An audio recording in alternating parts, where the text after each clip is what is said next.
శాలేమన్నా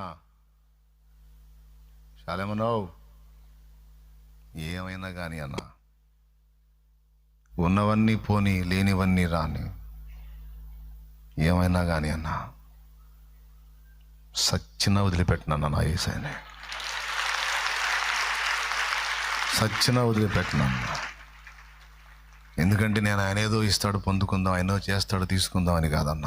స్టార్టింగ్లో అలా ఆశపడి వచ్చాను, చేశాడు కూడా.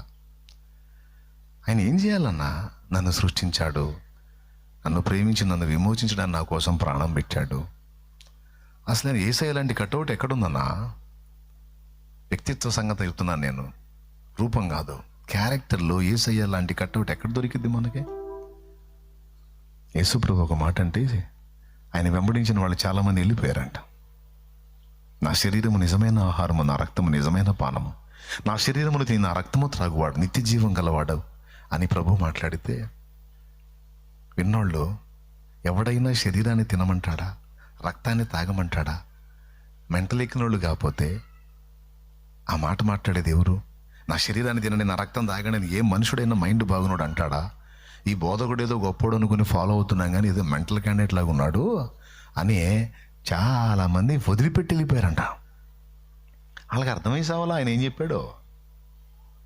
ఇట్లాంటి వాళ్ళు 1000 మంది ఉన్నారు, అర్థం చేసుకున్న వాళ్ళు కొద్దిమందే ఉన్నారు, 11 మంది.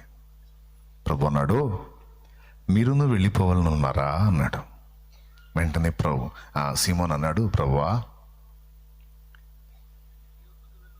ఎవని యొద్దకు వెళ్ళుదుము నువ్వే చెప్పయ్యా, నీలాంటి వాడు ఎవరున్నారో చెప్పు, నీలాంటి వ్యక్తిత్వ సౌందర్యం కలిగిన వాడు, నీలాంటి పరిశుద్ధుడు, నీలాంటి నీతిమంతుడు, నీలాంటి ప్రేమ కలిగిన వాడు, నీలాంటి న్యాయవంతుడు, యథార్థవంతుడు, సత్యవంతుడు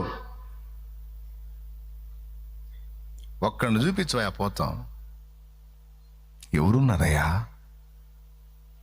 సమానులెవరు ప్రభు, నీ సమానులెవరు ప్రభు,